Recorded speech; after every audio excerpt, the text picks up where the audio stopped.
ጀርጂራ ካይዶ ዝነበረ ቃለ መጠይቅ እና ፓነሊስትስ ጋር በዓል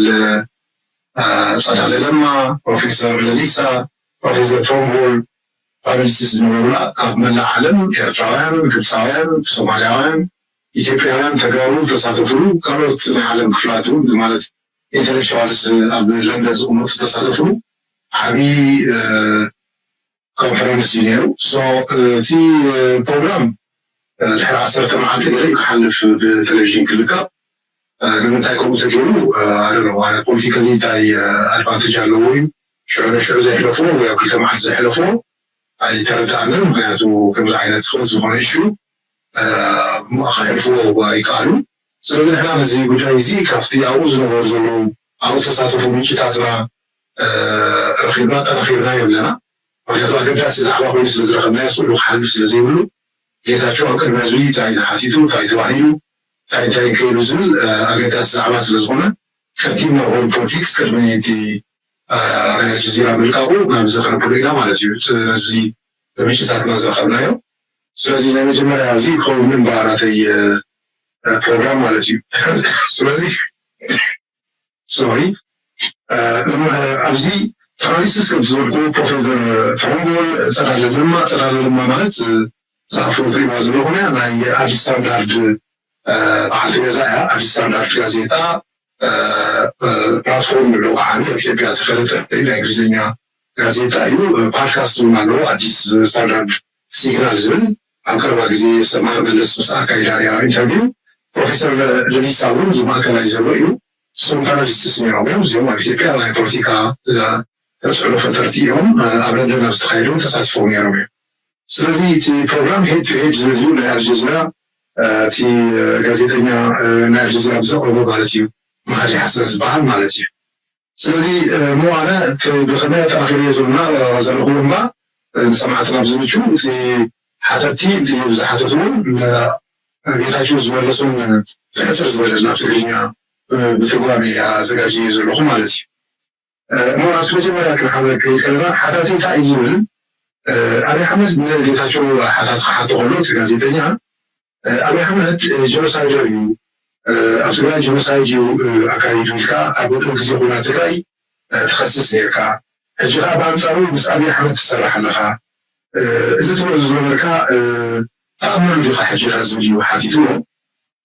ጌታቸው ክምልስ ከሎ ኣብ በረኻ ከለኹ ትዛመሉ እየ ዝገብ ዛረብ ነረ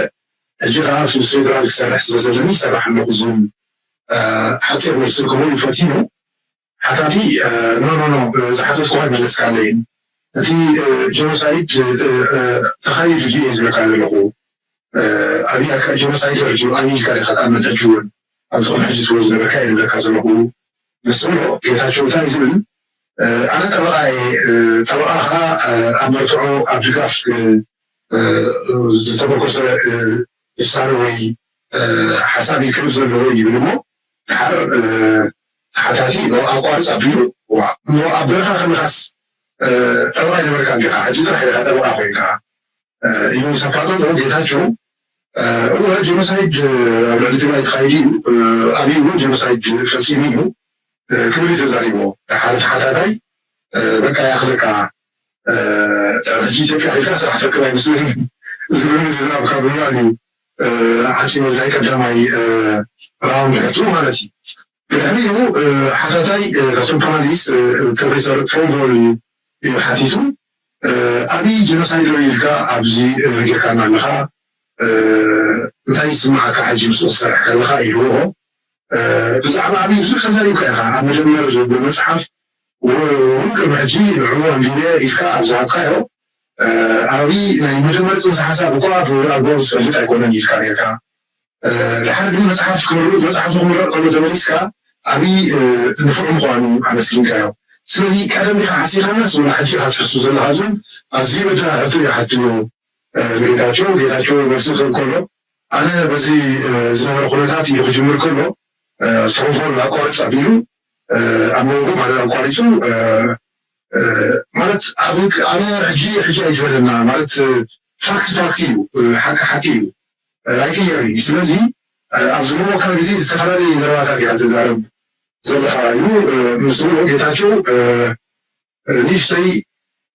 نما ما مرسم بقى فرصة ما كنت فنتيمو على سيزو أيو حليفو لتحتو على سيو كتيمو حتاتيت ياو ناي أجسام بعد سلام دمايا كان حجي نزل تقرأي مستشفوا منستي صراحة لها قاولوا ما تقرأي كيف كان مستشفى نزل تقرأي كتزارب كيف كاميركا نفاي تسمعك نهزو خاخريش تيسكف الليخا أي حاجة الليخا لأنه المنستر أسبان كم زلت كان يكون مثل حديثاته ጌታቸው አብዚ تعميد رسالته بناي سرع لحطه ጌታቸው ረዳ ለጽሕፈት መሲሉ ለጽሕፈት መልስም ከሎ ኣነ ናይ ሞራል ሌጀሪ የብለይን ህዝቢ ትግራይ ዝጠቅም ስራሕ ዝሰርሕ ዘለኹ ነዚ ለኻ ንትሓት ወሊደ ማዕረገይን ክብረይን ረሲዐ እየ ዝሰርሕ ዘለኹ ክብል እዩ ዳርጋ ብሕርቃኒ መሊሱ እዚ ናይ ፀላለ ሕቶ ማለት እዩ ቀፂሉ ሓታቲ ሕዚ እቲ ናይ ማህዲ ሓሰን ማለት እዩ ናይ ጋዜጠኛ ናይ አልጀዚራ ክሓትት እንከሎ ስማዕኒ ኣነ ናብ ማለት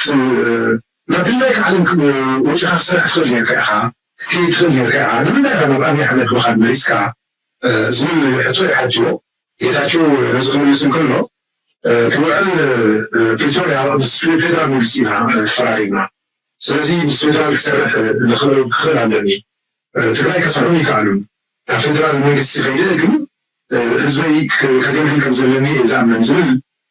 ሕቶ እዩ ዓይነ መሲ ሞኪሩ ጋዜጠኛ ማህዲ ኣተሓሕዝ ኣቢሉ ኣብዪ ኣሕመድ ናይ ኣብዪ ኣሕመድ ኣማኻሪ ኢኻ እኮ ከመይ ጌርካ ንህዝቢ ትግራይ ክትሕግዞ ወይ ክትጠቕሞ እዚ ዝእምን ኣይኮነን ምስ በሎ ጌታቸው ኣነ ክልተ ኣማራፂ ነይሩኒ ዝብል ሓደ ምስ ፌደራል ምስራሕ ካልኣይ ከዓ ምስ ኤርትራ ምስራሕ ኣነ ድማ ፌደራል መንግስቲ መሪፅ ኣለኹ ምክንያቱ ፌደራል መንግስቲ ውዕል ፕሪቶርያ ተፈራሪሙ ፌደራል መንግስቲ ካልኦት ክመፅእ ዝኽእል ኢለ እየ ዝኣምን ዝብል ሓፂር መልሲ ይህቡ ብናይ ጌታቸው ረዳ መልሲ ማለት ዘይሓገበ ጋዜጠኛ ማሕዲ ሓሰን ከዓ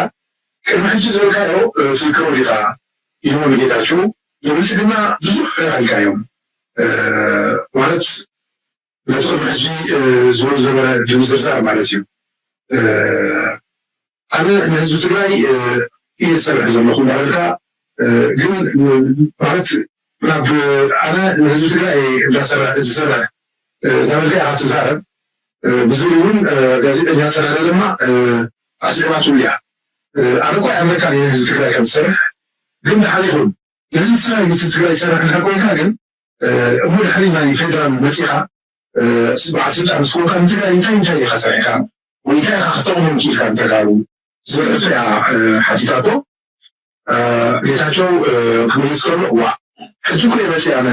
ዝጀመርኮ ስራሕካ ሕጂ እዩ ኣብዚ ሕጂ ሰዓት ከዓ ሽግር ዝፈጥሩ ኣለዉ ንሳቶም ከዓ እቶም ናይቲ ሕወሓት ማለት እዩ ስለዚ እሶም ከለዉ እዚ ስራሕ እዚ ክሰርሑ ይክእል እዩ ምክንያቱ ንሳቶም ጦርነት እዮም ዝደልዩ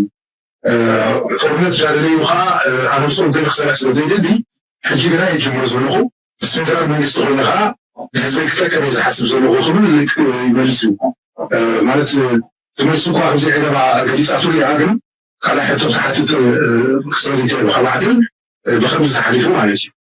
ጋዜጠኛ ማህዲ ሓሰን ተሓሒዙ ሕጂ ሰዓት ኣብዚ ሕጂ ሰዓት ኣብ መንጎ ኢትዮጵያን ኤርትራን ብምክንያት ወደብ ዓሰብ ኣብ ፍጥጥ ኣለዉ ምክንያቱ ኣነ በፃኹኹም ዓሰብ ክወስዶ እናበለ ይዛረብ ኣሎ ንስኻ ኣብዚ እንታይ ትብል ምክንያቱ ክልቲኡ ህዝቢ ኩናት ከይፍጠር ይፈርሕ እዩ ዘሎ ዝብል ሕቶ ይሓትዎ ጌታቸው ክምልስ ከሎ ኖ ከምዚ ዝበሃል የለን ክልቲኡ መራሕቲ ብዛዕባ ውግእን ዘምፅኦ ሳዕቤንን ብጣዕሚ ኣፀቢቖም እዮም ዝፈልጡ ስለዚ ኣብ ቀረባ ግዜ ዝፍጠር ምንም ዓይነት ነገር የለን ክብል ይመሊሱ ጋዜጠኛ ማህዲ ሓሰን ኣከታቲሉ ማለት ውግእ የለን ኢኻ ዝብለና ዘለካ ይብሎ ኣበይ ኮ ይፈራርሕ እዩ ዘሎ በብእዋኑ ዓሰብ ክወስዶ እናበለ እዩ ዘፈራርሕ ዘሎ ስለዚ ከመይ ጌርካ ኢኻ ውግእ የለን ትብል ክብል ይሓትዎ ጌታቸው ንክምልስ ከሎ እሞ መሰል እኮ እዩ ሓደ ሃገር ላምሮ ክልተ ኮይኑ ተጠቃምነት ብሕጊ ክሓትት እውን ማለት ዘይከኣል ኣይኮነን እዚ ከዓ ናብ ውግእ ዘምርሕ ኣይኮነን ሚስ አንደርስታንዲንግ ኤንድ ሚስ ኮርፖሬሽን እዩ ምስ በለ ጋዜጠኛ ማህዲ ከዓ ጦርነት የለን ኢኻ ሕጂ እውን ትብለና ዘለካ ዝብል እንደገና ምርሳብ ሕቶ ሓትኖ ጌታቸው ክምልስ ከሎ በሐጭሩ ጦርነት የለን ከሚመልሱ ጋዜጠኛ ማዲ ፕሮፌሰር ትሮንቮል ንስኻ ኣብዚ ጉዳይ እዚ ብዙሕ ስለዝሰርሐካ ብፍላይ ኣብ ቀጠና ኣብ ኦሮፍ ኣፍሪካ ብዙሕ ኣፍልጦ ስለ ዘለካ እንታይ ክትብል ትኽእል ዝብል ሕቶ እዮም ይብሉ ብድሕሪኡ ትሮንቮል ክምልስ ከሎ ኣነ እቲ ጌታቸው ዝብሎ ይክፈሎኒ እዩ ኩናት የለን ዝብል ዘሎ ኩናት ከም ዘሎ የፍልጥ ኣሎ እዩ ዘሎ ምክንያቱ ዓብዪ ፍክር ኣሎ እዩ ፍሉጥ እዩ ንጦርነት እዮም ዝዳለዎ ዘለዉ ብፍላይ ፌደራል መንግስቲ ከዓ ብጦርነት እዩ ዝፍለጥ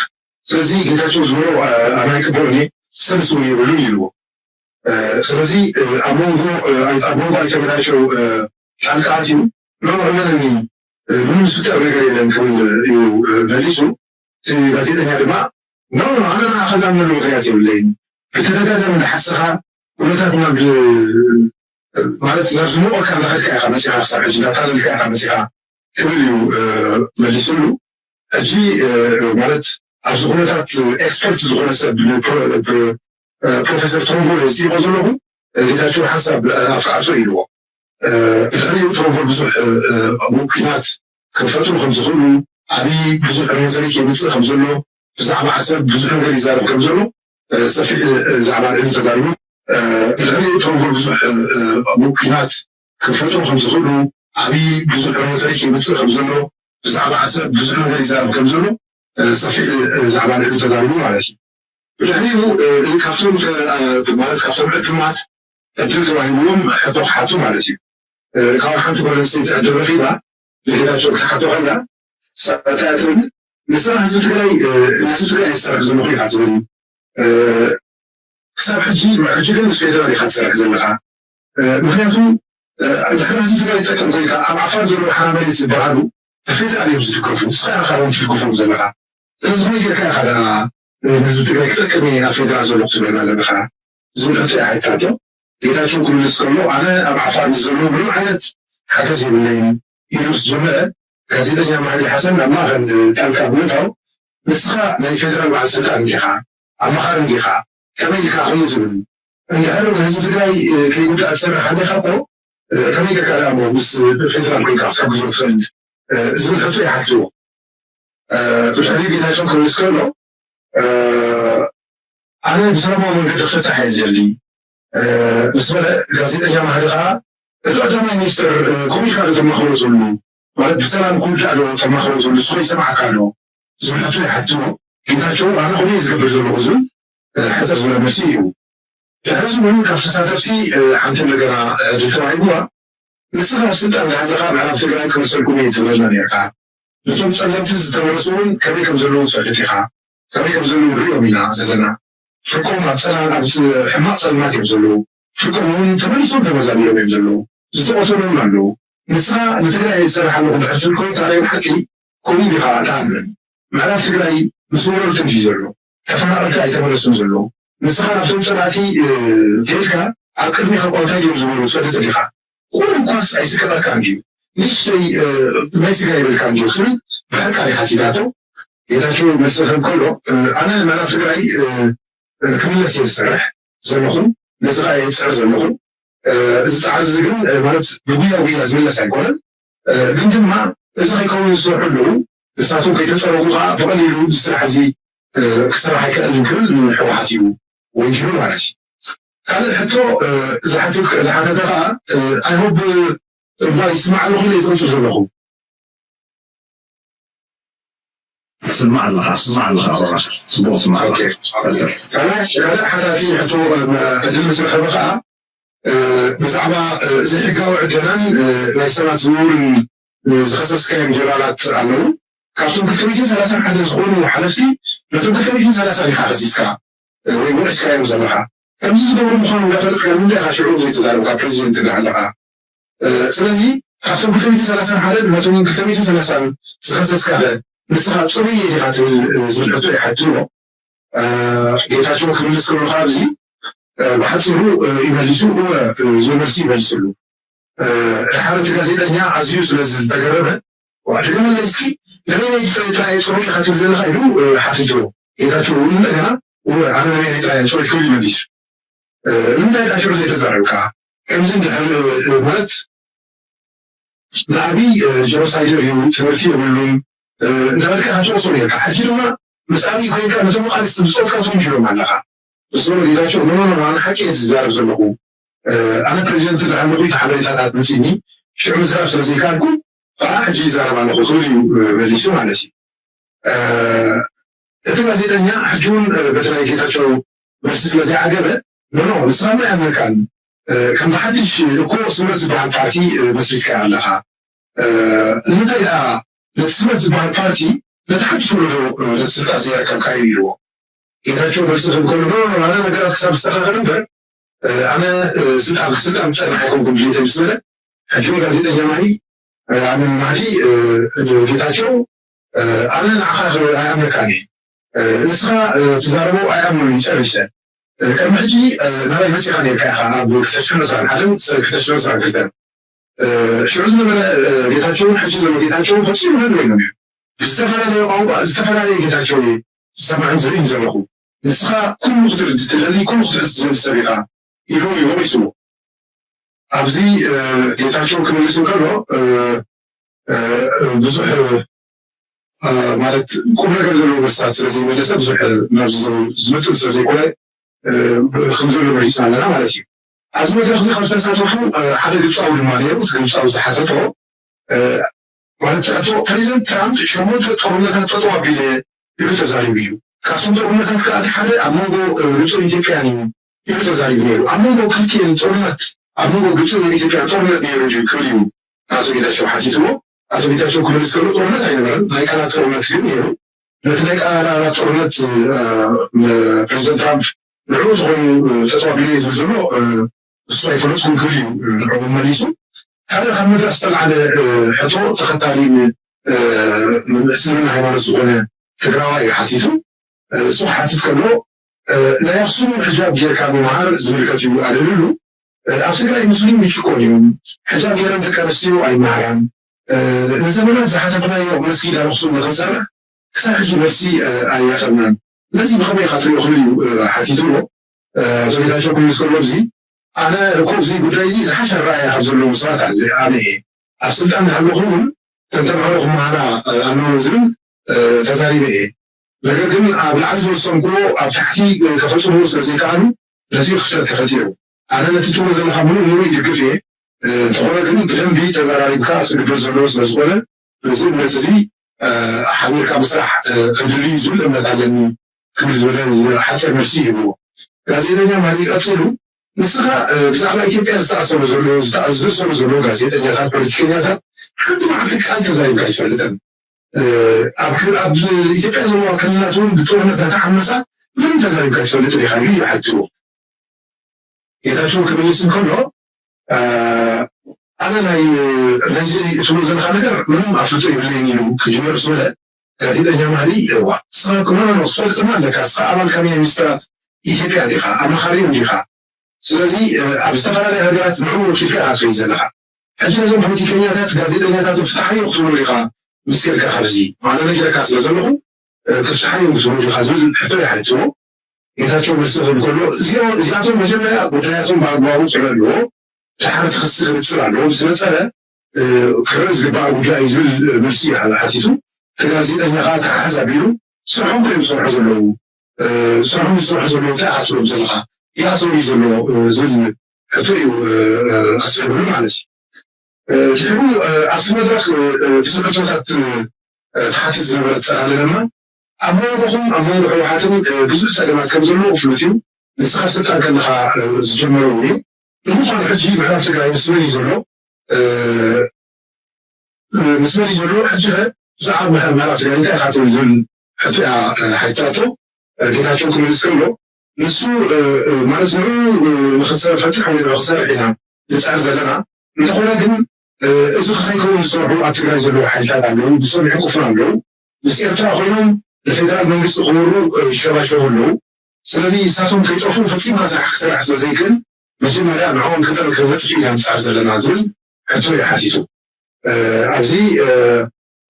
بيتاشوا أبزر عنه اعتران تقرأين بحسب كلهم አጫፍ በጫማ ነው ፌደራል መንግስቲ ከዚህም ኮኒ ጎጎ ስለዚህ ንሕና ነዚ ተኸላኺልና ሓደ ነገር ተዘይገርናዮ ምዕራብ ትግራይ ጉዳይ ምስ ተሓዝዩ ክብሉ ይወስኑ ጋዜጠኛ ማህዲ ሓሰን መጀመርያ ጋዜጠኛ ማህዲ ሓሰን እንታይ ኢልዎ መጀመርያ ኣነ ፈልጠካ ከለኹ ምስ ኢወደግ በዓል ስልጣን ነርካ ካልኣይ ናብ መቐለ ምስ ከድኩምን በዓል ስልጣን ኮይንካ መሊስካ ድማ ናይ ፌደራል በዓል ስልጣን ኮይንካ ሕጂ ከዓ ናይ ስምረት በዓል መራሒ ኢኻ ዘለካ ንቐፃሊ ድማ ጋድ ነውስ ኣምላኽ ይፈልጥ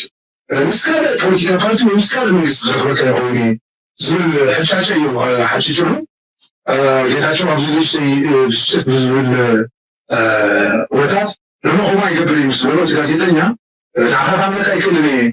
ሕጂ ምክንያቱ ኩሉ እንዳበልካ ኢኻ መፂኻ ክሳብ ሕጂ እውን ኮቢኻ ትኸይ ዘለካ ክብል እዩ ገሊፅሉ እንደገና ሰለዳለ ድማ ሕቶ ቆሪባ ኣብይ ኣሕመድን ኢሳያስ ኣፈወርቅን ብዛዕባ ምዕራብ ትግራይ ኣብ ጅዳ ዝተሰማምዑ ስምምዕነት እንታይ እዩ ዝብል ክሳብ ሕጂ ከዓ ጉዳይ ምዕራብ ትግራይ መዕለል ይረኸበን ዝብል ሕቶ ሓታቶ ጌታቸው ነዚ ፈፂሙ ኣይፈልጦን እየ እንታይ ከም ዝበሃሉ ኣይፈልጥን ኢሉ እዩ ሓሊፍዎ ካልእ ጋዜጠኛ ማሕዲ ሓሰን ብዛዕባ ሰራዊት ትግራይ ሓቲትዎ ቅድሚ ሕጂ ሰራዊት ትግራይ ኣብ ዓፋርን ኣምሓራን ሰብኣዊ ጥሕሰት ገይሩ እዩ ተባሂልካ ሓቲትካ ነርካ ሕጂ እንታይ መልሲ እዩ ዘለካ ዝብል ሕቶ ይሓትዎ ንጌታቸው ክምልስ ከሎ ኩሉ ኢልካ ብዲዛይን ተገበረ ነገር ክብል ይክእል እዩ ብግለሰባ ግን ተገበረ ነገር ኣሎ ብትእዛዝ ዝተገበረ ግን የለን እዚ ድማ ኢንቨስቲጌት ክግበር ኣለዎ ከምቲ ንሕና ብሰራዊት ኢትዮጵያ ኤርትራ ኣምሓራ ኢንቨስቲጌት ይገበረና ዝበልና እዚ እውን ከምኡ ክግበር ኣለዎ ኢለ ዝኣምን ክብል እዩ መልሲ ይሩ ጋዜጠኛ ማህዲ ሓሰን ሕጂ እውን ፌደራል መንግስቲ ዝተፈላለዩ ነገራት እዩ ዝገብር ዘሎ ቅድሚ ሕጂ ኣብ መንጎ ኤርትራን ኢትዮጵያን ሰላም ኣምፅኡ ተባሂሉ ናይ ኖቤል ሽልማት ተሸሊሙ ነይሩ ግን ኣብ ኢትዮጵያ ክሳብ ሕጂ ምንም ዓይነት ሰላም ከምፅእ ኣይከኣለን እንትርፎ ኩናት ስለዚ እዚ ናይ ኖቤል ሽልማት ክሕድግ ኣለዎ ዶ ትብልስ እንታይ ትብል ንስኻ ብወገንካ ምክንያቱ ክሳብ ሕጂ ጦርነት እምበር ሰላም ስለዘየምፅአ ዝብል ሕቶ እዩ ሓቶ ሶሪ ጌታቸው ኣብዚ ክመልስ ከሎ እሱ ኣነ ኮንኩን ዝውስኖ ክምንጠል ዘይክምንጠል እቲ ዝሃቦ ትካል እዩ ዝውስኖ ምስ በለ ጋዜጠኛ ሕጂ እውን ኣብ ማእኸል ጣልቃትዩ ንስኻ ኣብይ ኣሕመድ ምክንያት ዓሰብ ምስ ኤርትራ ናብ ውግእ ኣይኣትውን እዩ ትብለና ኣለካ ምክንያቱ ሳዕቤን ውግእ ክልቲኦም መራሕቲ ይፈልጥዎ እዮም ኢኻ ትብል ዘለካ ነገር ግን ኣብይ ኣሕመድ ናብ ኩናት እንድሕር ናብ ኤርትራ ኩናት ወሊዑ እንታይ ኢኻ ትብል ሽልማት ኖቤል ክምንጠል ኣለዎ ዶ ትብል ወይስ እንታይ ኢኻ ትብል ንዓኻ ብግልካ እየ ዝሓተካ ዘለኹ ኢልዎ ጌታቸው መልሲ ክብል ከሎ ናይቲ ትካል ሓላፍነት ይኩን ኢለካ ምስ በለት ጋዜጠኛ ኖ ኣነ ናትካ ሕቶ እየ ዝሓተካ ዘለኹ ናይ ትካል ኣይኮንኩም ናትካ ሕቶ ውግእ እንተጀሚሩ ክሕደግ ኣለዎ ዶ ኣይብሉን ናይ ኖቤል ሽልማት ክምንጠል ኣለዎ ዶ ይብሉን ዝብል ሕቶ ኣነፅረለ ኢልዎ ጌታቸው ድሕሪ ክንደይ ኣሚኒ ኩናት ተወሊዑ ዳ ክምንጠል ኣለዎ ዝብል ከይፈትዎ ካብኣፉ ተፊእዋ ማለት እዩ ድሓር ጋዜጠኛ ከምዚ ንበልካ ከምዚ ንበልካ ናብ ወፅረ ቀዳማይ ሚኒስተር ናብ ሃገርካ ከትወካ ድዩ ዝብል ሓውሲ ቀሊሉ ነቲ ዕዱም ክምስ ከብሎ ክኢሉ ምክንያቱ ታናይ መጨረሻ ነገር እዩ ተፊእዋ ዘሎ ጌታቸው ማለት እዩ ጋዜጠኛ ንስኻ ከም ኣማኻሪ መጠን ዓብይ ዝገብሮ ዘሎ ጦርነት እንታይ ኢኻ ትብል ዝብል ሕቶ እዩ ሓቲትዎ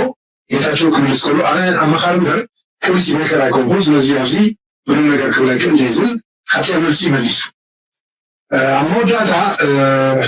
ጋዜጠኛ ማህዲ ሓሰን ህዝቢ ትግራይ ከምዚ ሓድካዮ እዩ ዝቆፅረካ ዘሎ ምክንያቱ ዝተቃለሱ መንእሰይ ዝተቃለሱ መንእሰያት መስዋዕቲ ዝኾኑ መንእሰያት ንዓኻትኩም ክርሕኑ ዝተሰሩ መንእሰያት ሕጂ ምስ እቲ ጀኖሳይድ ገይርለ እዩ ዝወዚ ኢልካ ትኸሶ ዝነበርካ መራሒ ኮይንካ ክሪኡ ከለውን ክሰምዑ ከለውን ንእሽተይ ኣይተሰቃቐን ኢኻ ዝብል መልሲ ሕቶ ይሓትዎ ጌታቸው ኣብዚ ክመልስ ከሎ እቲ መንእሰይ ንባዕሉ ኩሉ እዩ ተጋሊሉ ምክንያቱ ምንም ኣማራፂ ይነበሮም ንሕና ግን ኣብኡ ሚስኮምፕሊት ጌርና ኢና እኹል ሰራዊትን እኹል ምድላውን ከይነበረና ናብ ኩናት ምእታውና ተሓተቲ ኢና ካባይ ጀሚሩ ኩላና ተሓተተ ኢና ትብል እዩ መሊስሉ